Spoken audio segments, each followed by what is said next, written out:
আসসালামু আলাইকুম বন্ধুরা, হুমাশা রান্নাঘরে সকলকে স্বাগতম। আজ আমি তৈরি করতে যাচ্ছি দেশি মুরগি ঝোল। তো দেশি মুরগিকে খুব কম মশলা দিয়ে খুব সহজে রান্না করার পদ্ধতি আজ আমি আপনাদের দেখাবো। তো চলুন শুরু করা যাক। তো আমি এখানে দেশি মুরগি নিয়েছি একটি। তো মুরগিটা মোটামুটি 1 কেজির একটু বেশিই ছিল। তো তারপরে আমি এটাকে ধুয়ে পরিষ্কার করে নিয়েছি। এখন আমি একটি পাতিলে গরম করে নিয়ে সেখানে পরিমাণ মতো তেল দিয়ে দিয়েছি। তো তার মধ্যে আমি দিয়ে দিচ্ছি একটু জিরার ফোড়ন। জিরার ফোড়ন দেওয়ার পরে আমি এটাকে কিছুক্ষণ রাখবো। তো তারপরে এর মধ্যে দিয়ে দেব চিড়ে রাখা একটি তেজপাতা। তেজপাতা দেওয়ার পরে আমি এর মধ্যে দেব গোটা মশলা। তো আমি এখানে 3টি সাদা এলাচ 2টি কালো এলাচ নিয়েছি। তো এটাকে আমি ভালো করে নেড়েচেড়ে একটু ভেজে নেব। তো ভেজে নেওয়ার একটু পরে এটার মধ্যে আমি 1 কাপ পরিমাণ পেঁয়াজ কুচি দিয়ে দিচ্ছি। পেঁয়াজটাকে আমি গোল করে কেটে নিয়েছি। তো একটু মোটা করে কেটে নিয়েছি, যেহেতু দেশি মুরগিটা অনেকক্ষণ রান্না করতে হবে। তো এখন আমি পেঁয়াজগুলোকে বাদামি রঙের করে ভেজে নেব। তো পেঁয়াজগুলো বাদামি রঙের যখন হয়ে যাবে, এর মধ্যে আমি একে একে সব মশলা যোগ করে দিব। তো দেখতেই পাচ্ছেন আমার পেঁয়াজটা মোটামুটি বাদামি রঙের হয়ে গেছে।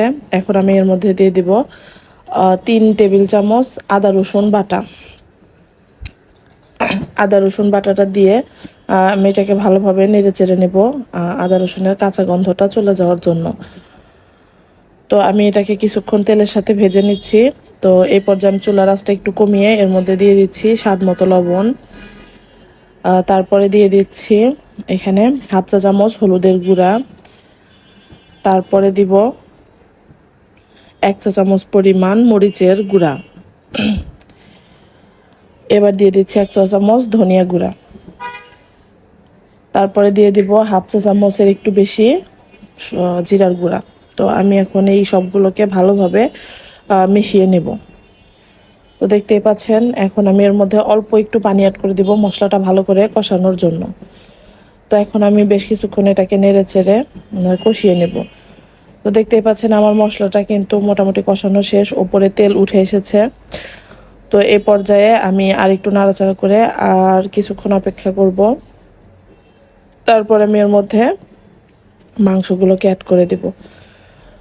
তো দেখতেই পাচ্ছেন আমার মশলা কষানো শেষ, মশলাটা অনেকটা ঘন হয়েছে, সাথে তেলও উঠে এসেছে। তো এই পর্যায়ে আমি এর মধ্যে মাংসগুলো যোগ করে দিব।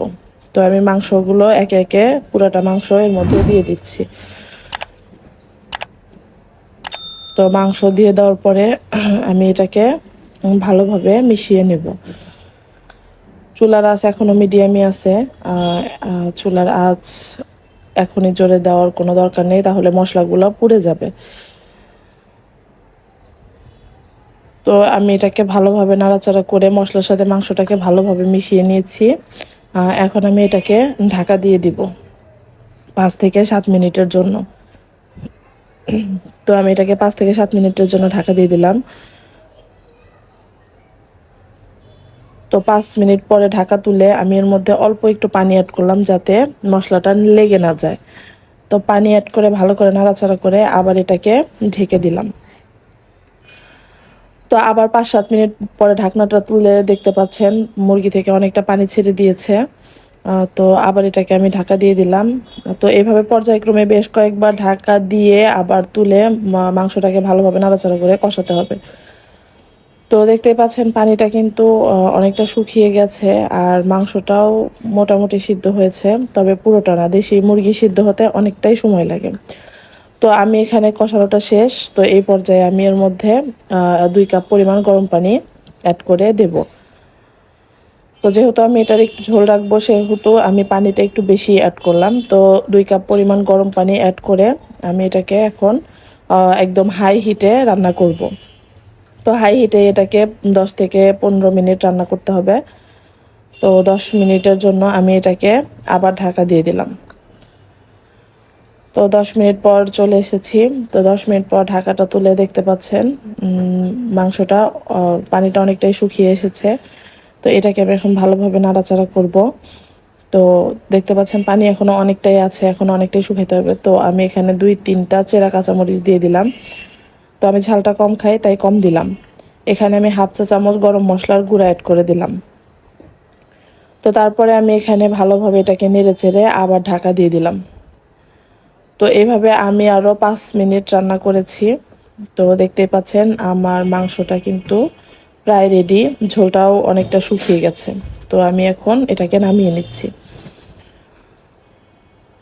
তো আমার ঝোলটা দেখেন খুব বেশি নেই, তবে যতটুকু আছে মোটামুটি ঘন হয়েছে। তো আমি এটাকে এখন বাটিতে সার্ভ করে নিচ্ছি। তো এটাকে আমি একে একে পুরোটা বেড়ে নিচ্ছি, সার্ভ করে নিচ্ছি। তো গরম ভাতের সাথে বা খিচুড়ির সাথে বা পোলাওয়ের সাথে, যেটার সাথেই খান, অনেক টেস্টি এবং মজাদার। তো আপনারা সবাই এটা বাসায় ট্রাই করবেন। তো দেখতে পাচ্ছেন আমার মাংসটা কিন্তু একদম সিদ্ধ হয়ে গেছে, কোনো শক্ত ভাব নেই। তো আপনাদের সবাইকে ধন্যবাদ। আপনারা একবার হলেও বাসায় ট্রাই করবেন, আমি যেভাবে রান্না করলাম সেভাবে রান্না করার। আর আমার ভিডিওগুলো যদি ভালো লেগে থাকে আমার চ্যানেলটাকে সাবস্ক্রাইব করে দিবেন, আর পাশে থাকা বেল বাটনটি ক্লিক করে দিবেন ভিডিওগুলো নোটিফিকেশন পাওয়ার জন্য। ধন্যবাদ সবাইকে।